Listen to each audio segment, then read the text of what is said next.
Can you kind of break down what happened for you in the moment and how you view that today? Yeah, look, it was sort of, I guess this was awesome to go on this journey as well and meet the people that I have, because it cleared up a lot of things for me. Just seeing what they thought, the experts thought, right, and this and that. And, for me, when it came to attack, I always thought it was going for my board. I never personally saw teeth or, I just saw the side of the thing, and in the opportunity that it could have just taken me out, it didn't. Right. It went for my board, and it was like, okay, well, maybe that's it. And so, more talking about that, it was more, I think it was just cruising on past as they do at J-Bay. They come up the point and cruise along, and it was like, oh, might just check this out real quick. And once it got stuck in my leg rope, it freaked out. Right. And then, so it was like, oh, I've got to get out of this situation. So it thrashed and, hit me in the head. And but yeah, just was just something that it would always just, it sort of went from in my own head, attack to encounter to inquisitive, and because that was in my brain, I wasn't a person to go, oh, let's cull every freaking shark under the sun. Like, that was never my view. It was like, it happened. Mm-hmm. It happened. It's like, how many people walk across the street and almost get hit by a car? You know? Yeah. It happened. But yeah, we sort of, on this journey, we investigate that a bit, and I relive it a little bit more as well. So sort of explain exactly what was happening at what certain time and what was going through my head. And right. Because in my head it went on for 10 minutes. Sure. And you see the footage and it goes for 10 seconds. The footage, it's almost like if you had to direct the most like terrifying looking footage, like it almost did it organically in a lot of ways, because the wave comes up and you can't see you. But I always remembered, because I've watched it more times than I care to admit, but it seemed like you sensed something before it was even there, before the thrashing started. And I always wondered if that was, just a heightened state of awareness from you because you were in competitive mode. And I always wanted to know if that was the case. To be honest, because I'd been sitting there for, probably about 5 minutes, I was almost just about to move and head down the point towards Julian. Mm-hmm. And I was just like, even watching the footage, I sit there and I scratch my nose and I'm thinking, and I'm like, all right. And I'm just about to go, and then I heard something. Yeah. Inquisitively, I won't lie, had nothing. So I just heard the splash, and I guess if I wasn't in competition mode, I probably would have reacted a little bit different. Probably wouldn't have been as sharp as where everything was, and trying to get out of its way. But yeah, there's so many different things to go down, and even just rewatching it, last week, I saw things that I hadn't seen before that I'm like in my brain going, did that even happen? And because I finally saw it, I'm like, oh, thank you. The whole thing about it feeling like 10 minutes, I wonder if that's something that, time kind of slows down for people like that when the adrenaline kicks in. It could be something like that in a lot of ways. Very much so. It was total adrenaline. And yeah, everything just slows down. You talk to different people in different things, fighter pilot jets or, people in really high pressure situations. Everything moves so slowly for them. And I guess the best analogy for surfers is when you're in a tube and you think you're getting a 50-second long tube, you come out and you're not even in it. Sure. Yeah.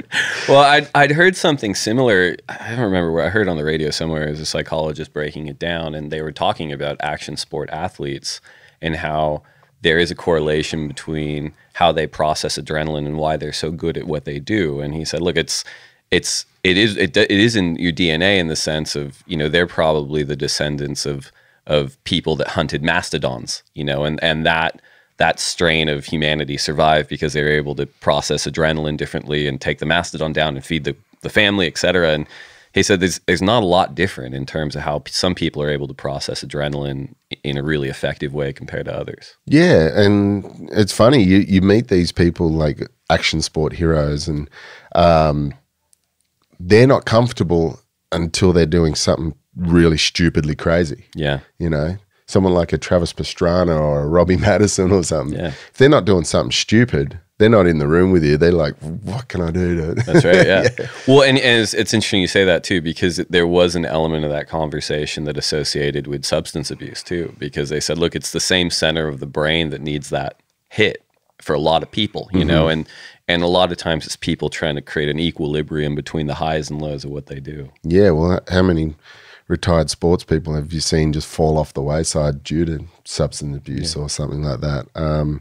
You know, and that's probably why we're so wild when we do party. Too many beers, like, yeah. You know, one of the things that I remember being on tour at the time that felt really eerie after that was all the other incidents with sharks for you that kept creeping up, whether it was sort of your first search back, I think it was in Cabarita or Casuarina, in the lineup at Chopu, in the lineup at Trestles, and what was going through your head when all this was happening? Not too much.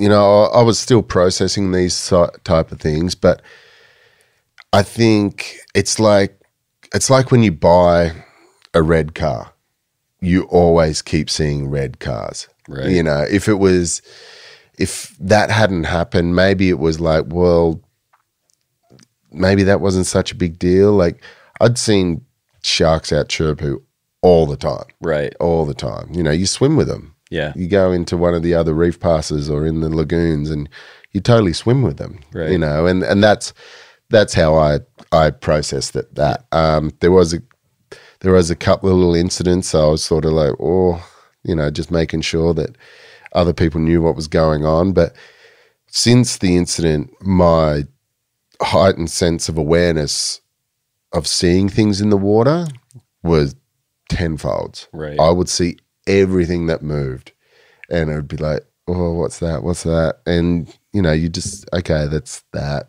You know, it's a stingray or, oh, it's a turtle or, yeah, that was a fin. Let's just see where it pops up again. You know, so it wasn't like I wasn't crippled by, oh, there's a fin, I've got to go in. A lot of it was listening to my instincts as well, and where in the past I would probably say, if I felt something, I'd be like, oh, stop being soft or, you know, get over it. Like, you're tripping. Where now it's like, if I feel that instinct, it's, okay, just go in. Right. You don't have to be a hero. You don't.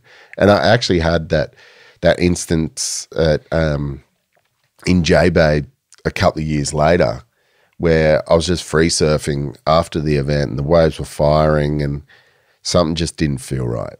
And I was like, as good as these waves are, I'm just going to go in. Yeah. Yeah. And I was proud of myself for actually doing that because the waves were so good. But once I got to shore, it was like, all right.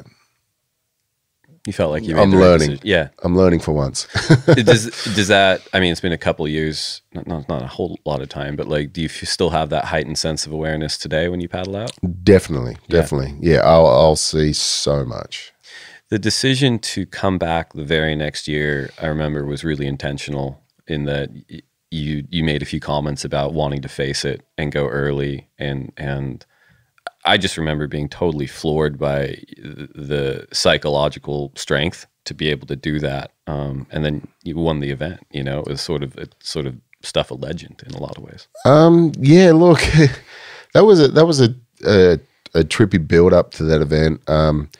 In my own mind, I had unfinished business. You know, I felt like I wanted to go and prove to myself that, all right, let's go and silence all the people that, you know, are building it up to be bigger than what it was, but also face my own fears and yeah, just I guess smoothing out a couple of the speed bumps that I had in my own brain.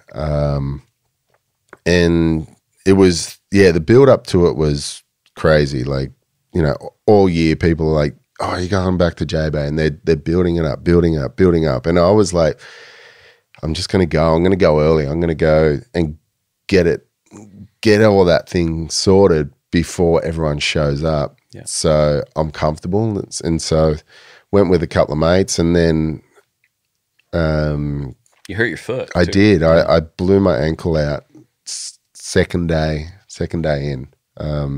But before that, we rocked up thinking there was going to be waves, and there was no waves, and it was flat for a whole day. And I was just like, okay. And then the nervousness and the anxiousness started building, and then the people I was with, Corey Wilson and Paul Daniels, we were sitting in the house, and I could feel their tension, and it got to a point where I'm like, fuck it, I'm going out.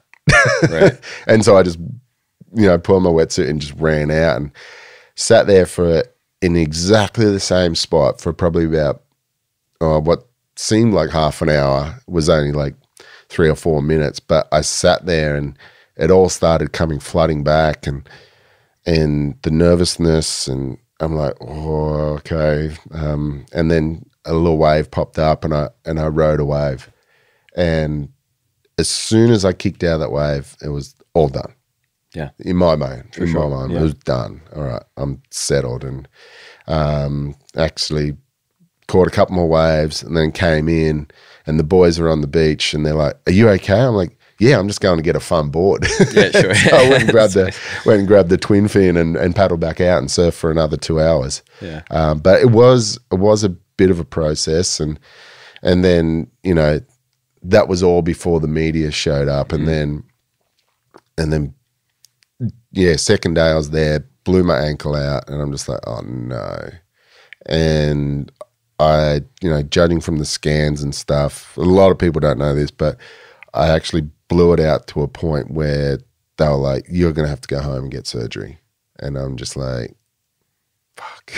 Yeah. You know, you could imagine how the world would have blown up if, oh yeah, he pulls out. He says it's an scrutiny. I'm like, nah, fuck it. I'll make this work. And so for 10 days leading up to the event, I worked with physios down in J-Bay that work on the event. Elmeen was incredible. And then when the WSL medical staff came in, I was working with Prosser day and night, you know, doing everything I possibly could. And it was holding stable. It hurt like absolute hell.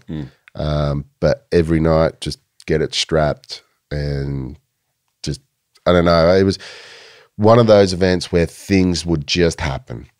If I needed a wave, one would just show up. I wasn't stressed out. I wasn't freaked out. I felt like once I surfed my first heat and, you know, got through on the dodgy ankle and did all that, it was like, all right, anything else now is a bonus. And yeah, it's sort of, as I said, things just kept coming my way. It's like, it's the ultimate, like, get back on the horse kind of story in a lot of ways. And I don't know if you've given any thought to this, but like, was there ever a reality in which you didn't go back to J-Bay? No. Yeah. No. Well, I can imagine for someone like you being like, that's just sort of a ghost that's going to haunt me if I don't deal with it. Yeah. Look, I was fine. Like I dealt with it. I felt like I dealt with it pretty good. Like the first 10 days after the incident, I wasn't doing great. but that was due to a few different factors, like not surfing, and you know, people like don't go surfing, and also not being able to go outside my house because there was a media scrum outside the house 24/7. Yeah, and it's just like, can I just get on with life? Like, it's not, no one's making this any easier. Like, I don't know what you want by sitting outside my house. Is it you want to get a picture of me walking out my dog or something like that? And so, but once even like when I went for that first surf and I saw a fin come through the wave, I was like, did that just happen? And so my mate Bearsy was driving a ski for me at the time, and I'm like, hey, Bear, let me just jump on real quick. And he's like, what's up? And I went, I think I just saw a shark. And sure enough, next set, we saw a fin go through the wave, and it was a little bull shark. And he's like, what do you want to do? And I'm like, just step me off on a wave and we'll go in. So, solution oriented. Yeah. And it was at a place that I don't really surf that often because, you know. You wanted to get away from the media frenzy. Yeah. So we're doing a thing with 60 Minutes, and they wanted the first surf and this and that. And I was just like, well, all right, we're going to go somewhere else. Did you, at that time, you said you were having a hard time in those 10 days. Did you seek help with anyone? Did you talk to anyone to help you through kind of what you're feeling? I talked to a bunch of different people. A lot of the times when I go through, you know, heavy situations, it's family, friends, people that I really trust, people in my real inner circle. But then I also spoke to a couple of other friends that are in the Army Corps and stuff like that, and they would give me a bit of their experiences and stuff like that, and it was like, okay, well, I'm not feeling anything different, so it is part of the course. So you just have to work through it when those feelings came up, and it's like, all right, let's deal with this and make sure it's all good, and then move on. But there was definitely times there were, once I saw footage underwater when we were doing the filming. I saw this footage and of someone coming up behind me. That freaked me out. That was probably the worst, because it was sort of like, oh, I'm looking at it from the shark's eyes now. Yeah. And every morning I'd be okay. I'd go to sleep fine. I'd be okay. And then every morning I'd wake up and just start having nightmares. Right. And I'd just be like freaking out. And I was like, all right, it's okay. You're in bed. You're not getting your feet bitten off. Yeah. But just crazy how the mind can just create these things in your head. And a lot of it was, all right, is that real? No, it's not real. All right, time to move on.